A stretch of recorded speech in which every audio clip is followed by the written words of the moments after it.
Hi everybody, this is Boogass Reviews, and today I'm going to be doing a review on the brand new Star Wars The Black Series Revenge of the Sith 20th Anniversary Walmart exclusive Clone Commander Cody figure. So before we take a look at Cody, let's go ahead and take a look at all of the accessories that he comes with. So first up, he comes with his helmet, and this is sculpted really nicely. I think the paint is really good on it for the most part. A little bit of gray did run over here by the visor. But other than that, I think it looks good. I do feel like it looks a little bit too large, though. That's probably because it is removable, and they do have to upscale it a little bit. That way you can remove it. So while it does look a little large, I do think it looks nice overall. Up next, you get the hologram of Darth Sidious. And this actually has some really good sculpt detail to it. I don't know if my camera's picking it up, but there's some really nice texturing to it. They sculpted the little lines that's actually in the hologram in the movie. And that looks really good. The only downside is he can't hold it. You'll stretch his hand out way too much if you try to get it in there. I did kind of try to wedge it in like that, and it doesn't really stay. So I do think it's awesome that they included this accessory, but he can't actually hold it unless you want to stretch his hand out too much. I definitely don't want to do that. And finally, he comes with his blaster.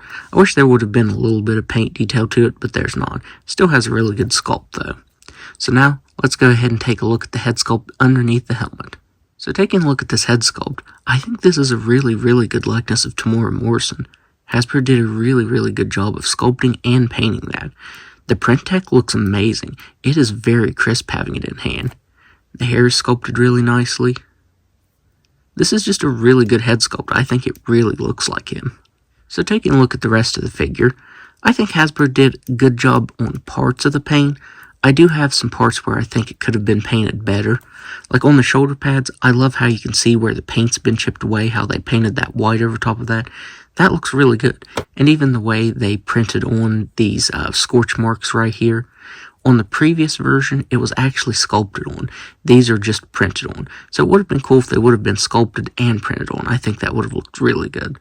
But I love the way the deco here on his chest armor looks like it's been chipped away. That looks really good. And this is a brand new body mold. I don't think any other Clone Troopers have used this, or at least none of the ones that I have, because this is a separate piece. The armor up here is an overlay that's laid over top of the upper torso right here, and that gives him more range of motion when compared to the previous version. So here he is next to the previous Cody figure, and this one is a lot better. The articulation is great. I just wish he would have had a little more paint detail. Like you get some black paint on the knee pads on this one, and on this one you don't. And if I remember right, there should have been some marks like this that's on his chest armor, on his arms and legs. So it would have been nice if they would have painted that on.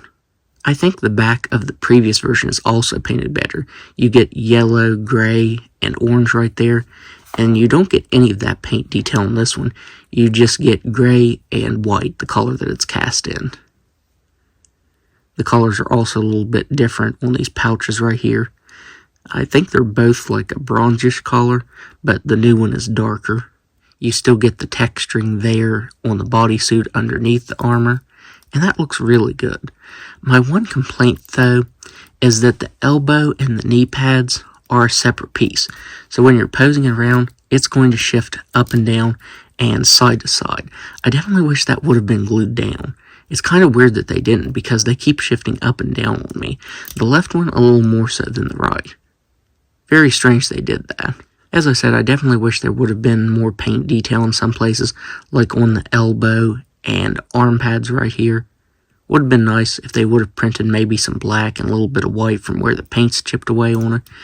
They did actually paint that on the stripe on his left thigh right here. I think that looks really good. I do feel like they could have printed it on instead of just painting it on. But still, I think it looks good nonetheless.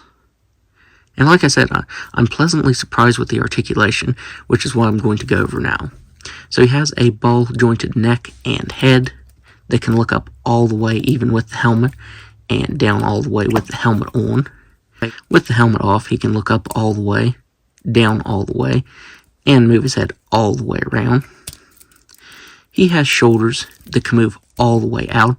These shoulder pads are really soft material, so they don't hinder the articulation. They're just slipped over top of the shoulder joint right here. You get really nice butterfly joints. I think these are just regular butterfly joints. I don't think they're ball pegs. You get a really nice bicep swivel right here. Single jointed elbows that can only bend in that far because of the way this piece is sculpted. If it wasn't for that, it could bend in just a little more. He has a hinge on the right wrist that can move up and down and spin all the way around. You get a regular swivel on this one that moves up and down and all the way around. He has a ball jointed diaphragm that can move back that far. He can crunch forward a decent amount. He can move side to side and all the way around. He has ball jointed hips that can just about move out all the way. He can kick forward that far, but if you twist and do that, then you can get him kicking forward all the way. He can kick back all the way. He has a very nice thigh swivel. Single jointed knees that can actually bend back all the way. Ankles that can move down all the way, up all the way, and a nice ankle rocker. So yeah, I'm pleasantly surprised at the articulation on this. This one definitely improves upon that previous Cody figure. So now, let's do some size comparisons. So first up, here he is next to the previous version of himself, and I have to say, Hasbro really did a good job on this new version. They updated the articulation, the paint scheme, and we finally have a Tamora Morrison head underneath there.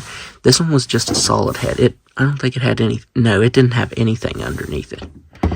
And the articulation was extremely hindered in quite a few different places. So Hasbro did a really good job at updating this. Here he is next to Obi-Wan. Here he is next to 212th Battalion Trooper, and I think they did a pretty good job at matching the colors up on these two. Here he is next to Captain Rex. Here he is next to Anakin. Here he is next to Asajj Ventress.